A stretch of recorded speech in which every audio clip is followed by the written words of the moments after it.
So before we begin today's video, I just want to say thank you to everyone who has DM'd me, emailed me, reached out on Twitter, just saying that you like the show, you've enjoyed the videos, you're excited for the off-season content we've planned ahead, and that you really want to watch this channel blossom. It means the world to me. But like I've told you guys on multiple occasions, I want to listen to you. And so if you send me a question, whether it be through email, through DM, whatever it may be, I will read it and turn it into a video live on air. And so today's question comes from Eli, who asks, who is the team in the transfer portal that has done a lot of work and is not getting enough credit? I am so glad you asked because I've been waiting to talk about this team for a hot minute. It's the Tulane Green Wave. What Jon Sumrall has done in a short period of time is nothing short of impressive. So let's go ahead and talk about their transfer portal class going into 2024. But if you are new here, welcome on into the channel. My name is Cole Thompson. I'm a radio show host based in Houston, and I talk college football daily. The clock might have struck zero on 2023, but I'm hellbent on keeping you entertained all the way up until August 31st when week 0 comes around. So if you enjoy everything about the world of college football, might I suggest you hit that subscribe button down below. Leave a comment telling me which team in the transfer portal you would like to see us talk about. Tell your friends, your family, your mortal enemies, your best of bros, the city of New Orleans, Green Wave faithful everywhere, and college football aficionado fans, because we're on the race to become the #1 YouTube show talking college football daily. Go ahead and hit the subscribe button, but also follow me on social media at Mr. Cole Thompson. That way, conversations surrounding our favorite sport never have to stop flowing. And remember, if you want your question read live on air like this one, go ahead and email me at colethompsonwriting@gmail.com or message me on one of my social media accounts. Tulane is doing work, people. And I knew that they were going to be something special because of who they hired. I don't think enough people understand the likes of what Jon Sumrall is as a coach, what he's able to invoke out of his players, and how he's able to transform teams into all of this promise and potential. Jon Sumrall was my pick to be the next head coach at Mississippi State. I thought that he was qualified, more than equipped, and certainly prepared to take over a Power 5 job, especially after what he's done the last 2 seasons during his tenure with Troy. Guy led the team to back-to-back Sun Belt titles. Guy led the team to multiple 10-win seasons. Guy led the team to multiple bowl appearances and top 20 defenses every season. And the offense was humming. He had a 1,000-yard rusher. He had a quarterback that was stable. He had an offense that was very consistent. Jabbar Barber, the wide receiver that's now going down to Texas A&M, nearly 1,000 receiving yards. He put up numbers. But you look at the talent that right now is headed to New Orleans for next season.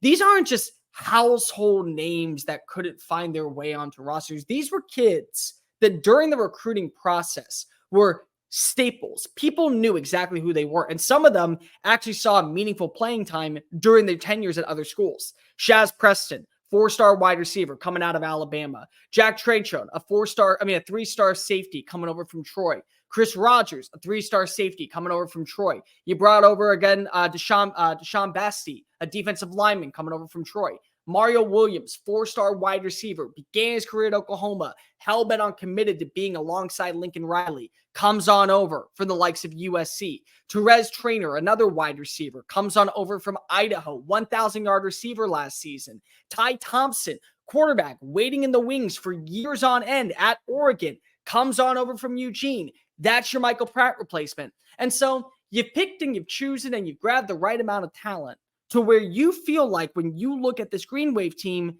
they basically hit the retool button, not the reset button. You lose a coach like Willie Fritz, it's going to be very challenging to replace. In fact, there are only a handful of coaches in college football I would take over Fritz simply because of his enigma, his personality, his ability to invoke a certain brand of football on Saturdays. There are few and far between coaches that are built like a guy such as Willie Fritz, but you got one. You got to even upgrade, in my opinion, with Jon Sumrall because if he's younger, he's going to be around for maybe 2 years or 5 years or 15 years. Who knows in this game of sport? But he's going to be around, and you know that you're only growing. Every single offseason, you wonder, is this Fritz's final call? Is this where maybe he's ready to go ahead and hang up the whistle? Maybe he's ready to follow in the pathway of Nick Saban. You don't worry about that with a guy like Sumrall. And then when you look at his track record of what he was able to produce as a defensive coordinator, what he was able to produce as a recruiter during his time at Ole Miss, at Kentucky, and even at Troy, you got to feel very confident. Yes, you are adding in some players from Troy, but you're also adding in a player from Alabama. How many times have you heard of an Alabama wide receiver going down to New Orleans? You hear them going to Baton Rouge, but you never hear New Orleans play for the Green Wave. How many times have you heard about a wide receiver from USC wanting to play in the AAC? Not the Big 10, not the Pac 12, not the Big 12, the AAC. And how many times have you seen this amount of talent come over from a program? They're adding in 3 stars, quality 3 stars. And you look at the ranking spectrum, I think that you're going to see, if I'm not mistaken, Tulane somewhere outside the top 10. If I'm not mistaken, they're like 13 or 14. But 14 for a program that can be sustainable in the AAC is wonders. And here's why. College football playoffs are expanding. That includes a group of 5 school. Last season, that group of 5 school would have been Liberty. It wouldn't have been SMU. It wouldn't have been Tulane because they suffered a loss and they unfortunately struggled at one point. But what if you go undefeated? What if once again you do what Fritz started 2 years ago and you carry on the tradition of winning football in New Orleans? You carry on the legacy of what you're able to produce with double-digit victories.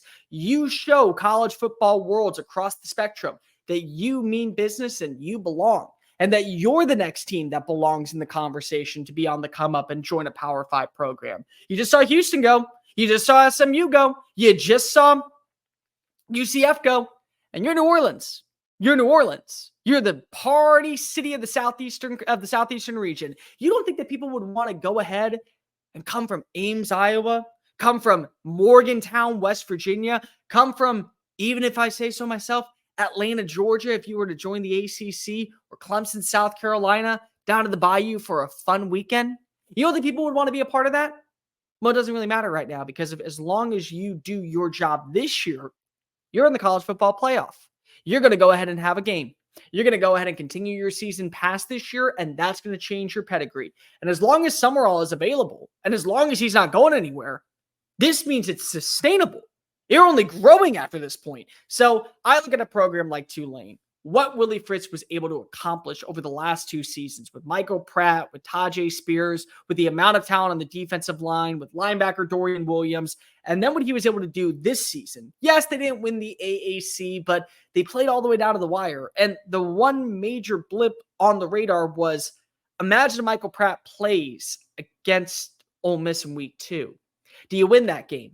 Is that the biggest win for the Fritz era? Because that's what the end goal is to be. You holding your own against SEC opponents, ACC opponents, Big 12 opponents. And then you're just a good team. You're not a good group of 5 team. You're just a good team.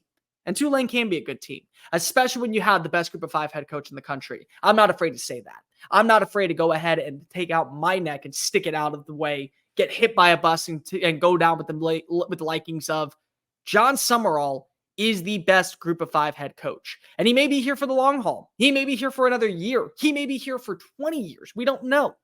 But as long as you have Jon Sumrall and as long as he's doing what he's done so far in the transfer portal, you have a shot, especially if you're members of the AAC.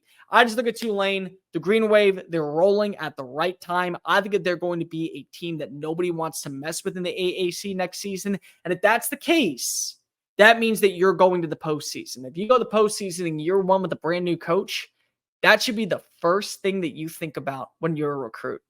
They're only going to get better, and they're going to go to this game a lot. And I want a shot to be able to play. It's good if I get to go play and for, a team in the Big 12 or an ACC team. I get to go play for Tulane, and I know I'm going to the playoff. And I know that we can probably get an upset or 2 in the process. I think I'm content there. Just telling you guys, Tulane, what they've done so far throughout the portal, they're in great hands moving forward, and they should be a team nobody wants to mess with. But again, if you want to go ahead and send me your questions, just email me at Cole Thompson Writing. And thank you, Eli. I'll make sure to go ahead and let you know that the Green Wave are rolling, maybe all the way to a college football playoff berth in 2024. Hey guys, thank you so much for watching that video. Don't hit the X button yet. Make sure you hit subscribe to keep up with all of our daily content found on Just Saying It and anything else that we post on this channel. Bye.